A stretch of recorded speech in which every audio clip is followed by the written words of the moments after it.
The studio was unusually quiet that morning. Even the crew, normally quick with jokes and coffee chatter, seemed subdued as the lights hummed to life. Dr. Elias Ward stood near the edge of the set, watching his producers adjust the cameras. Years of interviewing people at their most vulnerable had taught him how to read a room, and this one felt heavy before a single word was spoken. Martin Hale sat rigid in his chair, broad-shouldered, weathered, the kind of man who carried authority without effort. Beside him, his daughter Claire, 27, shifted nervously. The space between them looked wider than it was. Ward noticed the clenched fists, the eyes that refused to meet. The Ward files had handled hundreds of paternity cases, family rifts, and DNA-driven reckonings. Yet something about this father and daughter felt different. It wasn't anger that filled the room, but dread, like both already knew the answer.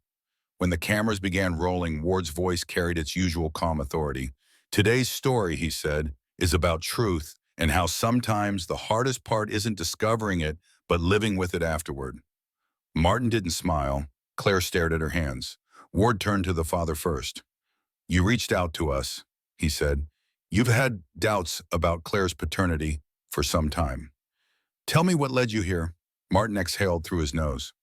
"Her mother and we had a good marriage, or I thought we did. She passed last year. I was clearing the house and found letters. Old ones. Dates didn't add up. She'd been seeing someone else while she was pregnant. I guess I just needed to know." His voice cracked at the end. It wasn't accusation. It was exhaustion. Ward looked to Claire. "Did you know he was having these doubts?" She shook her head quickly. "No, I found out when a lab emailed me asking to confirm my sample. He didn't even ask me first." Her words stung. Martin looked away, jaw tight. Ward leaned forward, hands clasped.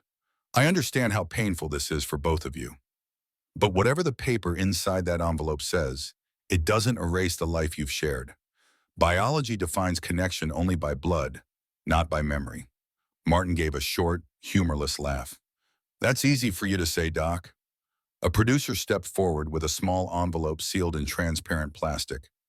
Ward placed it on the table between them like a piece of evidence. "Whenever you're ready," he said. For several seconds, neither moved. Then Claire reached for it with trembling fingers, tore the seal, and handed the page to Ward. The paper rustled louder than it should have.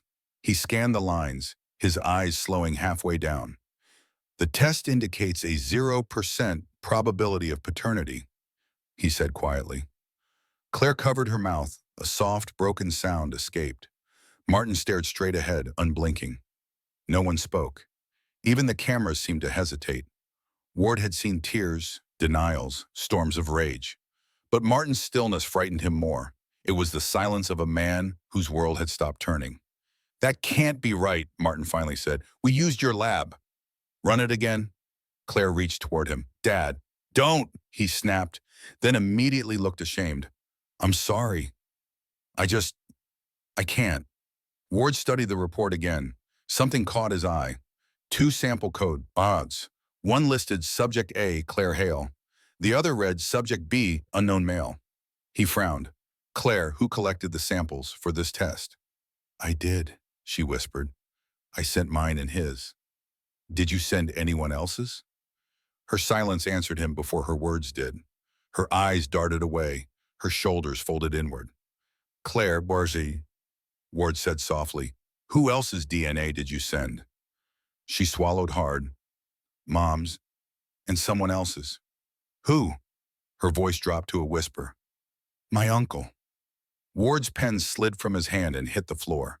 For the first time in his long career, he felt the air leave the room. Behind the cameras, someone cursed under their breath. He looked at the producer and gave a small shake of his head. "Stop recording," he said. The red light above the camera blinked out. The next few minutes unfolded off-air. Martin's breathing grew ragged. Claire sobbed quietly. Ward moved around the table, crouched beside her, and spoke in the measured tone that had steadied countless guests before. "Tell me what you know, Claire.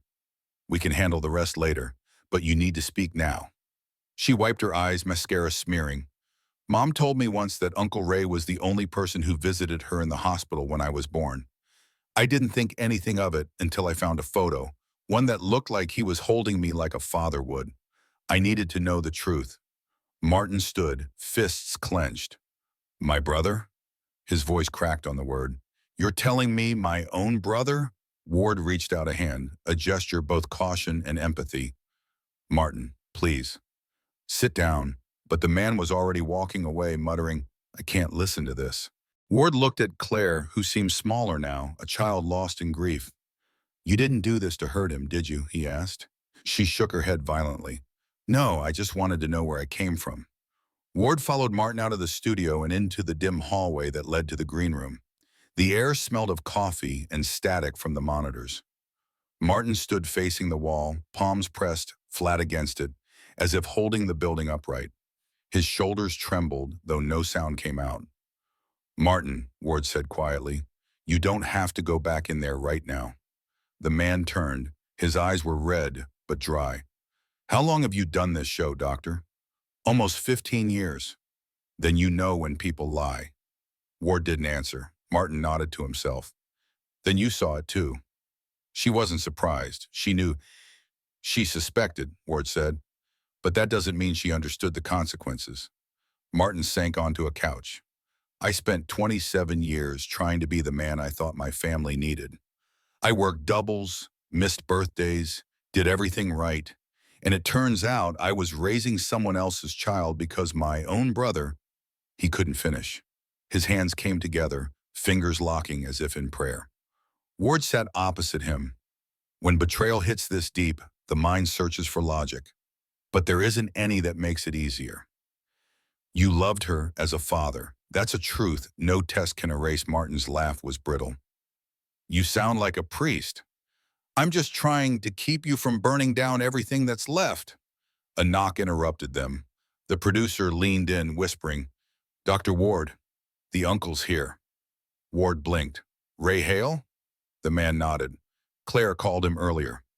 Said we might need him on camera. He's in the lobby. Martin stood immediately. No, I won't. Ward raised a hand. Let me speak to him first. Ray Hale looked like a version of Martin from another life. Thinner, silver hair combed back, a mechanic's hands wrapped around a paper cup of coffee. When Ward entered, Ray rose halfway, uncertain. She told you? Ray asked. She did, Ward said. Ray lowered his eyes. Then I suppose there's no point hiding anymore. Before we go any further, Ward said carefully, did you ever have a relationship with Martin's wife? Ray sighed, long and shaky. It was one night. Decades ago. They'd had a fight. She came to me, drunk and angry. We both regretted it before morning. I thought it would disappear. She swore it had.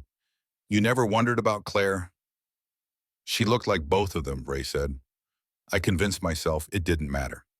And then my brother stopped talking to me for 10 years. Maybe he knew. Maybe she told him something. Ward studied him. He didn't know until today. Ray's face crumpled. God. Backstage, Martin waited with his head bowed, Claire sitting a few feet away, still clutching the tissue Ward had given her.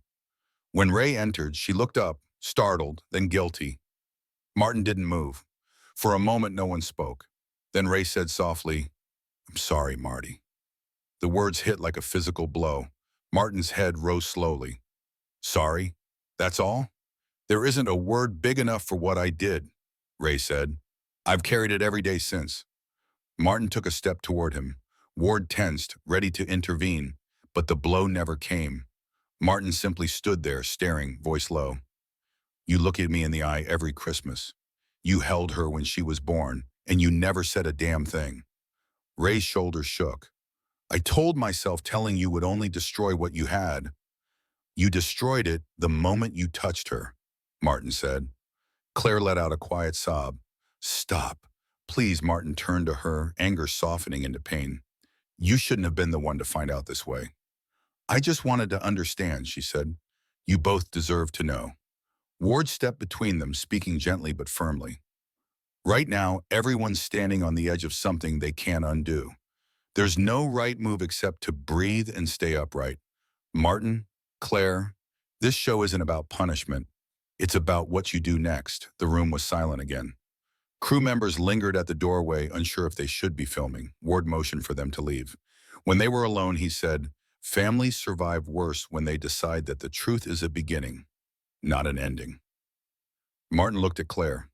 You think we can start over after this? She wiped her eyes. I don't know, but you're still the only dad I've ever had. That broke him. He sat down beside her and pulled her close, the way he must have when she was a child afraid of storms. For the first time all morning, Ward exhaled. Later, as the crew packed up equipment, Ward stood alone in the darkened studio. The chairs were empty, the table still littered with tissues and a single coffee cup. The air had that heavy, electric silence left after a human earthquake. He spoke quietly as though the cameras were still rolling. The truth, he said, never arrives gently. It tears, it rearranges. But sometimes when the pieces settle, what's left is something real, something earned. He looked toward the door where the family had left together. Maybe that's enough. Weeks passed before the episode aired. The studio had been silent for days after the recording. Everyone unsettled by what had happened. It wasn't the first time the Ward files had uncovered hidden truths, but this was different. The crew whispered about it in the hallways. Did you see the look on Dr. Ward's face when the DNA result came in? Ward didn't schedule another taping for nearly a month. He said the show needed to breathe. But what he really meant was he needed to. Some stories stay with you. This one clung like smoke. When the episode finally broadcast, it didn't open with the usual theme music. Just Ward's voice, measured, quiet, human. Sometimes we walk into a story thinking we're looking for answers. But the truth rarely behaves. It doesn't wait to be invited. It doesn't care about timing. It arrives when it must, no matter the wreckage it leaves behind. The footage rolled, Claire sitting nervously under the lights, Martin trying to hold a calm face, the DNA envelope resting between them like a live grenade. Then the moment, the silence, the cut to black. Viewers later described it as one of the most haunting episodes of the Ward files, not because of what was said, but because of what wasn't. When Ward halted the interview, when Martin whispered, she knew, when the entire studio froze, the screen seemed to absorb the weight of generations of secrets. Online, the story exploded. Hashtags trended. People debated whether the show should have even aired the reveal. Some called it exploitation. Others called it bravery. But everyone agreed on one thing. It didn't feel like television. It felt like real life, unedited. Behind the scenes, Dr. Ward called both families weekly. He arranged counseling. He refused to let the story end at a viral moment. If you're going to expose pain, he told his producers, you have to help hold it too. One afternoon, 3 months later, Martin sent him a letter. Dr. Ward, the truth broke something I thought was permanent, but maybe it also set something free. Claire and I talk again. Slowly, carefully, she visits every Sunday. We don't pretend everything's normal, but we sit in the same room, and that's a start. I don't know if I'll ever forgive my brother, but I'm trying. You said on the show that the truth can rearrange instead of destroy. I didn't believe it then. Maybe I do now. Thank you for stopping the cameras when you did. Thank you for not turning us into a headline. Ward read the letter twice. Then he placed it inside the same drawer where he kept the objects that had shaped his career.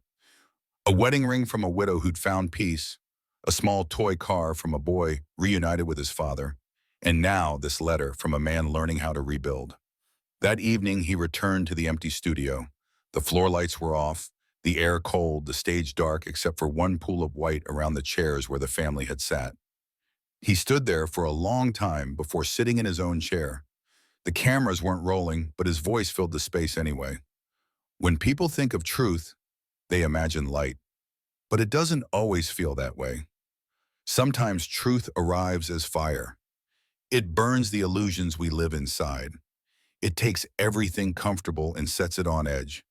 But maybe, just maybe, what's left afterward is the beginning of something real. He paused, looking toward the empty audience seats.